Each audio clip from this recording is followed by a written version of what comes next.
Es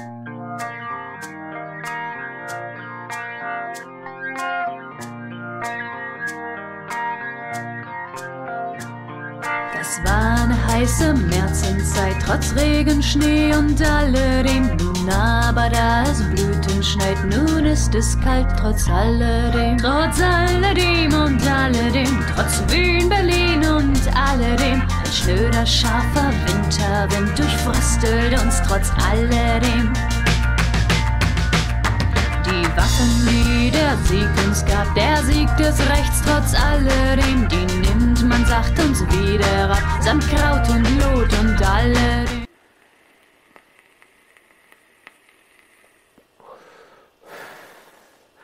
Ja, hallo zu diesem nächsten Video von mir. Coinmaster. Wie ihr oben im Titel gesehen habt, es geht wieder um Produkte von Coinmaster und naja, nach meinen letzten beiden Videos, ihr erinnert euch, den Clapton Coinmaker, bei dem ich wenig Positives zu sagen wusste und den Drähten, wo ich überhaupt kaum was zu sagen wusste, habt ihr vielleicht eine gewisse Erwartungshaltung an dieses Video. Nur muss ich euch da eventuell enttäuschen, denn Coinmaster hat sich scheinbar so ein bisschen wieder an ihre Kernkompetenz oder ihre Wurzeln erinnert und Werkzeug wieder rausgebracht. Und wenn ihr euch an meine Videos zu den Werkzeugen und Wickelhilfen von Coinmaster erinnert, die ich so gemacht habe in der Vergangenheit, dann wisst ihr, da war ich eher positiv gestimmt. Und naja, wir werden jetzt sehen, wie das bei den neuen Werkzeugen ist. Ich kann aber schon mal so viel verraten. Es wird darum gehen, was passiert, wenn man das Wickelkit V2 mit dem 521 Tab kreuzt. Ja, sozusagen ein Synergie-Set herausbringt. Die Tests zu diesen beiden Produkten findet ihr natürlich auch auf meinem Kanal und jetzt auch in den Infocards zu diesem Video. Da ich auf Dinge, die ich dort gesagt habe, vorgeführt habe, wie auch immer, nicht noch einmal in diesem Video eingehen werde, weil, naja, es haben schon einige diese Videos gesehen und ich möchte die Leute natürlich auch nicht langweilen. Daher werde ich gewisse Dinge einfach überspringen und sollte euch da mehr zu interessieren, guckt sozusagen in Verbindung mit diesem Video die anderen beiden Videos, weil ich da halt dann im Detail auf die anderen Sachen eingehe. Hier werde ich mich nur auf die Unterschiede von dem, was wir jetzt gleich sehen werden, nämlich diesem hier. Ja, das ist das DIY-Kit V3 zu dem DIY-Kit V2 bzw. dem 521 Tab genauer eingehen. Der Rest nehme ich jetzt einfach mal als bekannt und gegeben an. Ja, nur zur Info. Wenn ihr es noch nicht gesehen habt, schaut euch diese Videos einfach auch an. Wird passen. Neben dem DIY-Kit V3 haben wir auch noch zwei andere Dinge von Coinmaster hier rumliegen. Die werde ich auch noch einmal besprechen. Ja, in diesem Video. Aber wir wollen uns erst einmal auf dieses DIY-Kit V2 stürzen. Dazu gehen wir jetzt rüber auf die zweite Kamera wieder und schauen uns das Ganze mal an. Erstmal die Verpackung. Ist wieder so eine äußerst handliche kleine Tasche. Ja, auch aus wieder so einem Kunststoff. In dem Fall ist die Außenseite rau. Ja, hat eher so eine Gewebestruktur statt diesem glatten, die das V2-Kit hatte, und ihr seht hier halt klein, dafür in Farbe, die Aufschrift Coinmaster, ansonsten ja, per Reißverschluss zu öffnen. Ich habe das Ganze schon mal aufgemacht aus Zeitersparnis und auch weil das ein bisschen unhandlich wäre hier mit der Kamera, dass man das sieht. Ja, aber ich denke mal, das könnt ihr euch auch so vorstellen. So, und das ist also jetzt der Inhalt des DIY-Kit V3. Wenn ihr das aufmacht, würde euch noch dieses hier entgegenpurzeln. Das will ich euch natürlich auch nicht verheimlichen. Das hier ist etwas Watte. Wieder so nach Art der Muji-Watte, die mir weniger gut passt. Aber hey, es ist Watte und sie ist an sich nicht schlecht. Dann irgend so eine Gewinnspielkarte, da kann ich natürlich hier nicht drauf eingehen. Ihr wisst, Werbeverbot und so weiter. Und wir haben nochmal eine Echtheitsüberprüfung des Coilmaster Kits. Wir müssen hier nur freikratzen und dann können wir bei Coilmaster nachgucken, ob diese Seriennummer oder was auch immer man da drunter findet, bei denen registriert ist. Ja, ansonsten, ihr seht, sehr schön wieder aufgeräumt der Inhalt dieses Kits. Wir haben wie beim V2-Kit Spitzzange, Seitenschneider, gekröpfte Pinzette aus Vollmetall und eine normale, also sprich gerade Pinzette mit Keramikspitzen. Wir haben einen Kreuzschraubendreher, wir haben einen Schlitzschraubendreher und wir haben als Herzstück das Coiler-Kit, ja, mit Einsätzen, Stift und den beiden Aufsätzen. Und wir haben hier wieder die Faltschere und etwas Draht, ist auch wieder der ungefähr 0,5er Kanthal. Jetzt kommen wir mal zu dem, was neu ist. Neu ist zum einen dieser Dreiecksschlüssel. Das ist für Imbusschrauben, sprich Innen-Sechskant. Als größtes haben wir die 2.0er, die müsste für dieses Velocity Deck passen. Und noch zwei kleinere, ich nehme mal an, dass das 1 und 0,5 sind. Überprüfen konnte ich es nicht und es steht auch leider nicht drauf. Bei dem Zweier steht es tatsächlich unten drauf, dass das hier 2 mm groß ist. Ja, aber hier 0,5 und 1, das schätze ich jetzt einfach mal von der Größe her ab. Müsst ihr halt gucken, wo ihr auf solche Schrauben trefft. Da könnte euch das durchaus dann auch helfen. Also ihr könnt jetzt mittlerweile, denke ich, so ziemlich jede Schraube an einem Verdampfer damit bedienen. Mir fällt gerade keine ein, wo das nicht passen sollte.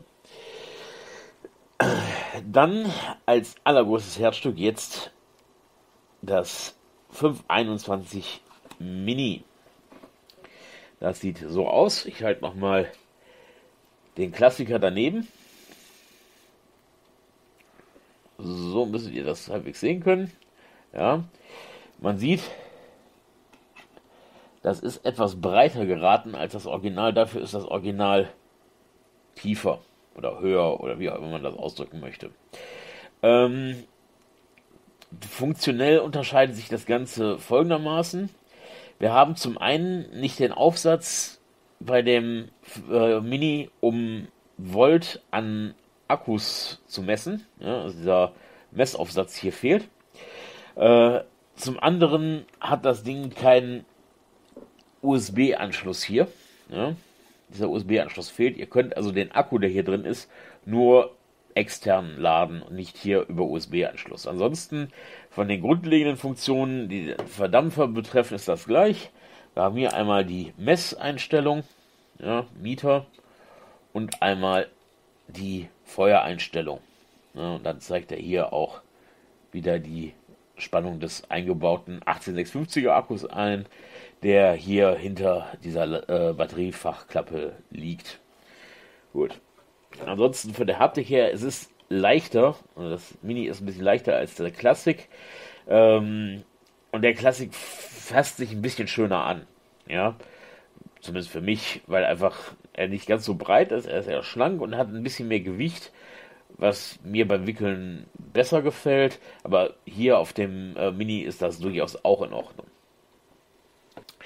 So, ihr seht, ich habe eben die Kamera mal etwas umgestellt, muss jetzt doch mal etwas schneiden und habe jetzt einfach mal für das 521 Mini hier meinen Typhoon GS1. Der braucht nämlich A, eine neue Wicklung und B, kann ich euch dann mal zeigen, was in diesem Set so alles drin ist, wie das funktioniert.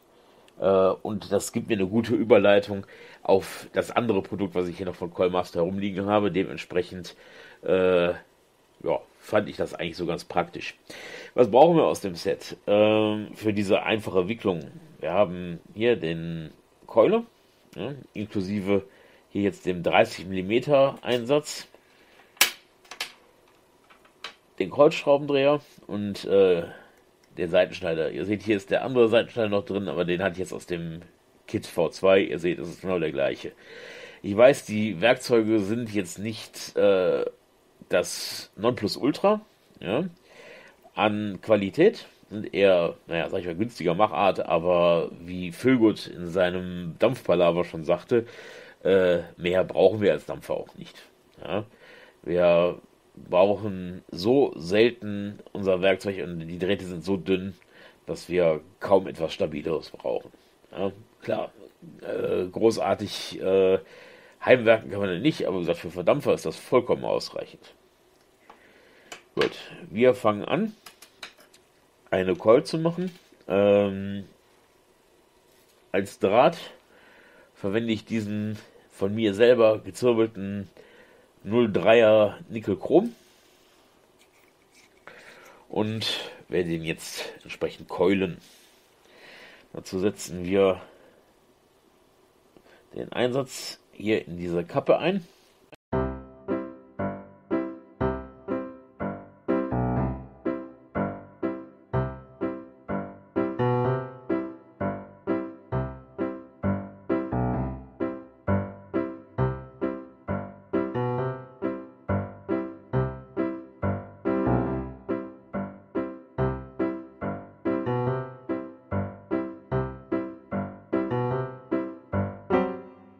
Ich sehe übrigens auch gerade noch, hier oben hat diese Kappe jetzt so einen Schnitt drin, ne, oder eine Kerbe. Ich habe keine Ahnung, wofür die da ist.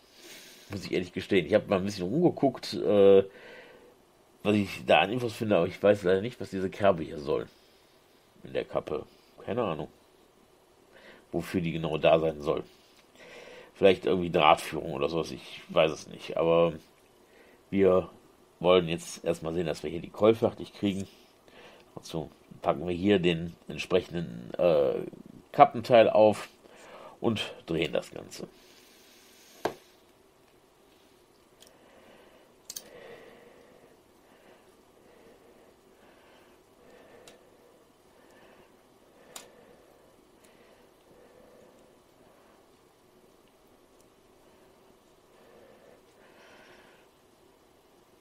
So. Ja, und schon haben wir hier die Wicklung fertig gedreht. Ziehen das hier heraus und müssen das jetzt nur noch einspannen erstmal. Und jetzt kommt das nächste Produkt, was ich hier liegen habe, zum Einsatz. Das sind diese Keramikstäbe. Keramik hat den Vorteil, dass es zum einen feuerfest ist oder hitzestabil und zum anderen Strom nicht leitet. Ja.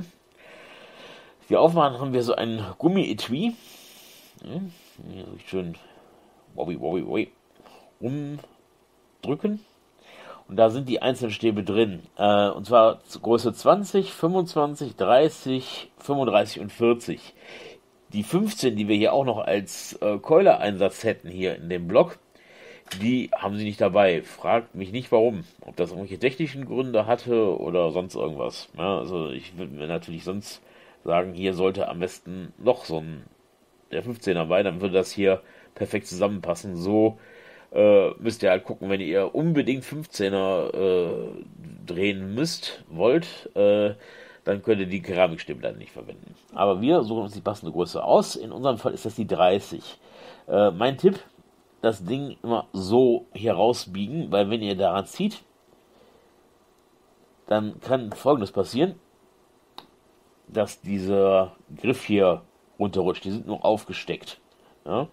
Der Griff selber ist eckig, gut griffig und auch aus so einem weichen Gummi. Ja? Aber jetzt können wir den hier durchstecken und damit anfangen, unsere Coil auszurichten. Ich versuche das jetzt mal mit den Fingern so zu machen, dass ihr noch was anderes seht als meine Finger. Versprechen kann ich aber nichts. Aber erstmal muss ich jetzt zusehen, dass ich diesen Draht unter die Schrauben kriege. Wahrscheinlich werde ich jetzt hier gleich einfach nochmal den Speed-Modus einschalten, weil, naja gut, das ist ja sonst relativ langweilig.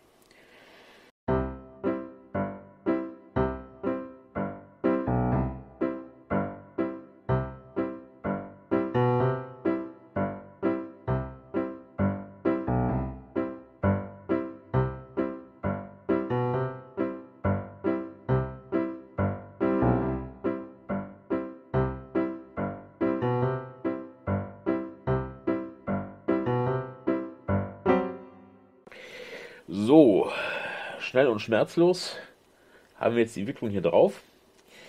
Ich knipse nur eben die überstehenden Drähte ab.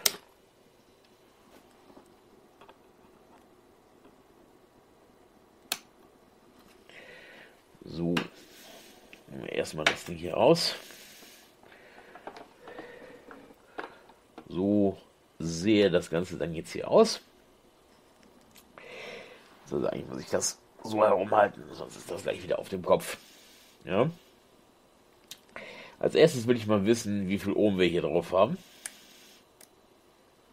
0,91 Ohm. Okay.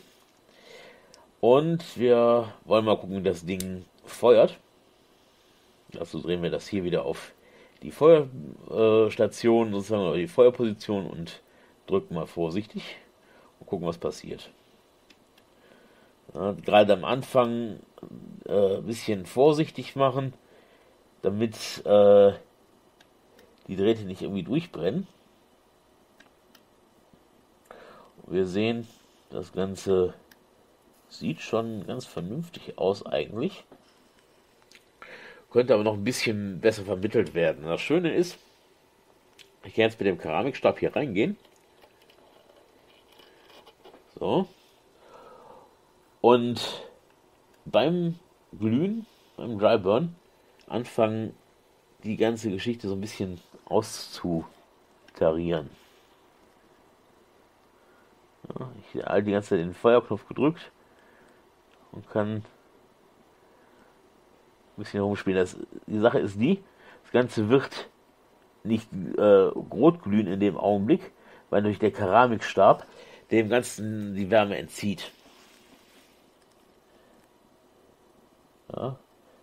Aber ihr könnt so sozusagen beim Feuern noch ein bisschen gucken, wo ihr nachstellen müsst.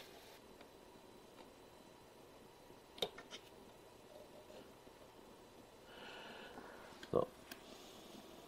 Er hat hier auch wieder diese kurze Abschaltung. Aber ihr merkt auch, wie ich gerade an meinem Finger, der Keramikstab wird dabei super heiß, aber es passiert nichts. Ja. Hier müsst ihr natürlich auch aufpassen, dass ihr das Ganze nicht zu weit reinschiebt,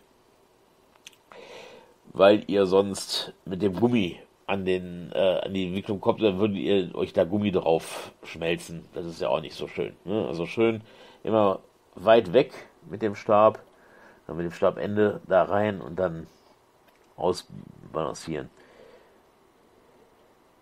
So. Gucken wir nochmal, wie das mit Rotglut aussieht. Ja, aber so könnt ihr während des Feuerns das Ganze ausrichten und könnt das sozusagen auch unter Spannung machen. Wir gucken uns nochmal die Ohmzahl jetzt an. Jetzt sind wir bei 117. Das sieht doch ganz gut aus. Ja, ihr werdet wahrscheinlich mich wieder für bekloppt halten, aber was wollt ihr erwarten bei gezwirbelten 0,3er Draht? Ja, bliebe nur noch in diesen Verdampfer Watte reinzuziehen. Und die Geschichte ist erledigt. Das wäre es dann auch soweit zum Thema Werkzeug. Was ich auch noch von Coilmaster hier liegen habe, was vielleicht für manche Leute ganz interessant ist, sind diese Battery Wraps, wie sie heißen. Das sind nichts anderes als sehr, sehr dünne Schrumpffolien, die ihr über beschädigte Akkus ziehen könnt. Ja, also wenn ihr euch das jetzt hier mal anguckt, wir haben hier das Beispiel eines Akkus, wo diese Ummantelung, ja, diese Schutzfolie nicht mehr ganz in Ordnung ist. Und so ein Akku hat Gefahren. Ja? Wenn nämlich da das darunterliegende Metall blank liegt und Kontakt zum Akkuträgergehäuse hat, dann hättet ihr hier eine Kurzschlussbrücke gebaut zwischen dem Pluspol und dem Minuspol. Und dann mit all den ganzen negativen Auswirkungen, die das haben kann. Sprich, ihr hättet einen Kurzschluss, der Akku fängt an auszugasen. Und wenn ihr ganz besonderes Pech habt und der nicht genug ausgasen kann, dann kann das auch durch den hohen Druck tatsächlich explosionsartig reagieren. Ja, Dementsprechend ist es fahrlässig, so einen Akku nochmal in seinen Metallmod zu packen. Dann könnt ihr einfach diese Wraps über den Akku ziehen, nachdem ihr den alten Wrap komplett abgezogen habt. Und dann einfach mit Wärme, hier auch schön dargestellt mit einem Föhn zum Beispiel, diese Folie zum Zusammenziehen bringen. Und die legt sich dann wieder schön sauber über euren Akku und die Verwendung ist wieder sicher. Ja, gut, dann würde ich sagen, war es das eigentlich alles zu der Nahaufnahme hier. Und ich schwenke dann mal wieder rüber in die Normalansicht. Jo, da bin ich. Ja, Werkzeug von Callmaster. Das ist tatsächlich da, wo Callmaster bisher immer vernünftig abgeliefert hat.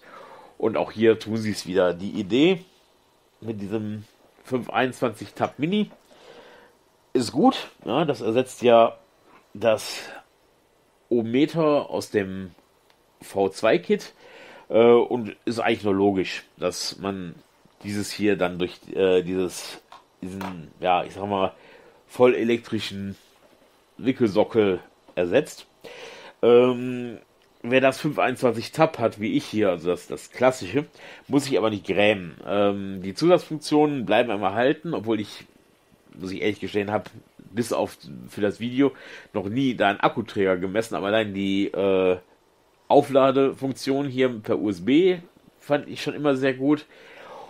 Und auch, der ist halt ein bisschen griffiger und ein bisschen schöner gebaut als das kompakte Mini. Weswegen ich das schon irgendwo favorisiere. Ansonsten von dem Werkzeug her bleibt mein Urteil bestehen eigentlich. Ihr habt alles, was ihr zum Wickeln braucht, hier an Werkzeug. Ihr braucht nie wieder irgendwie große Sammlungen anzufangen. Auch hier dieser kleine Imbusschlüssel, ja, ist da eine sehr schöne Anpassung an die Zeiten mit Velocity Deck und was es da alles noch für Imbusschrauben verwendende Verdampfer gibt. Da macht man eigentlich wirklich nichts falsch. Was ich mir ein bisschen wünschen würde von Callmaster, ist, dass sie zum Beispiel Werkzeugtaschen bieten, die man erweitern kann. Ja, ihr kennt das vielleicht von so einer klassischen Werkzeugtasche, da hat man häufig so per Reißverschluss eingesetzt oder auch per Klammer, gibt es verschiedene Varianten, nochmal so extra Fächer. Und wenn man sowas von Callmaster mal herausbringen würde, wo man sagen könnte, okay, ich packe jetzt zum Beispiel hier diese Keramikstäbe nochmal ein, oder ich brauche, wenn wir das 521 Tab mitnehmen, statt der kompakten Version, dass man dann entsprechend sich andere Einsätze reinsetzt, wo die reinpassen würden. Wäre eine Überlegung, oder ich habe, weiß was ich was dabei, ja? Ein Döschen mit eigenen Wicklungen, eigene Watte, die ich lieber mitnehme, vielleicht hier diese Öffnerpinzette, die ich hier auch von Callmaster hier noch rumliegen habe, whatever, ja, dass man das sukzessive erweitern könnte. So eine Werkzeugtasche würde ich mir von denen noch wünschen, wo das alles schön sauber reinpasst. Aber wie gesagt, als Grundausstattung ist dieses V3-Kit wunderbar. Das V2-Kit ist nicht unbedingt schlechter. Ist halt immer die Frage, möchte man diesen Wickelsockel haben? Und selbst wenn ich jetzt schon das Geld ausgegeben habe für Wickelsockel und V2-Kit, muss ich mich nicht grämen, weil dieser Wickelsockel hier, der 521 Tab, in seiner klassischen Variante halt immer noch ein bisschen mehr kann als das Mini-Teil. Aber ich sag mal so, da das V3-Kit jetzt auch etwa 50 Euro kosten wird, wer es natürlich, wer noch gar nichts hat, der muss jetzt nicht unbedingt zu dem V3-Kit noch das 521 Tab kaufen oder gar nochmal V2-Kit oder 521 Tab. Ja, nehmt einfach das V3-Kit und ihr seid glücklich. Was die Keramikanstäbe angeht, ist auch eine interessante Idee. Das einzige Problem ist halt, was ich sehe, dass es natürlich schön ist, dass ich jetzt unter Last meine Wicklung ausrichten kann. Das Problem ist halt nur, dass der Sinn so ein bisschen fehlt, wenn ich nicht sehe, wie die Keule glüht, ja, weil halt das Keramik die Hitze aus dem Draht zieht und ich den also gar nicht sehe, wie ist dieses Glühbild von dem Draht. Man könnte natürlich es so machen, dass man sich dabei gleichzeitig die Umwerte der Wicklung anguckt, geht aber nicht auf den Wickelsockel, ja, weil der kann entweder oben oder feuern. Deswegen, das müsstet ihr dann halt auf einem entsprechenden Akkuträger machen, ne? Wie hier die Lux, die zeigt ja beides gleichzeitig an. Ja, außerdem wundere ich mich, wie gesagt, wo hier die Nummer 5, Größe 15 ist. Und vielleicht wäre es auch interessanter gewesen, das Ganze etwas kompakter zu haben, wieder als so einen abgestuften Stab, ja, wie wir das von den diversen Wickelhelfen hier kennen, ja, diesen Stab halt, ne, den es da gibt. Das wäre vielleicht etwas kompakter gewesen als dies hier. Auch der Preis von $15. Ich weiß nicht, ihr könnt mich gerne korrigieren, wenn ihr das anders seht, aber dadurch, dass ich nicht genau weiß, wo ich das jetzt hier einsetzen soll, weiß ich auch nicht, warum ich da $15 für bezahlen soll. Korrigiert mich gerne in den Kommentaren unten, wenn ihr da was anders seht, ja. Aber wie gesagt, das Werkzeugset finde ich gut.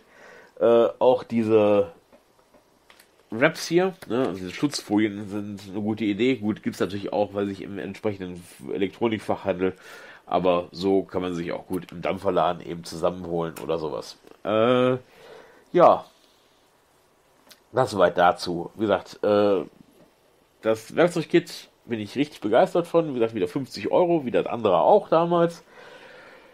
Stäbe, wie gesagt, sie funktionieren, nur weiß ich nicht, wo ich sie brauchen soll. Und ja, die Battery Wraps, wie gesagt, kann man nie falsch mitliegen, wenn einmal, wie gesagt, der Akku langsam etwas blank gescheuert wird oder sowas, ist auf jeden Fall sicherer, als die Dinger blank irgendwo in den Akkuträger zu schmeißen. Alles klar, das wäre es soweit dazu. Dann danke ich Coilmaster für dieses schöne Set hier, das ich testen durfte. Danke euch für die Aufmerksamkeit und man sieht sich.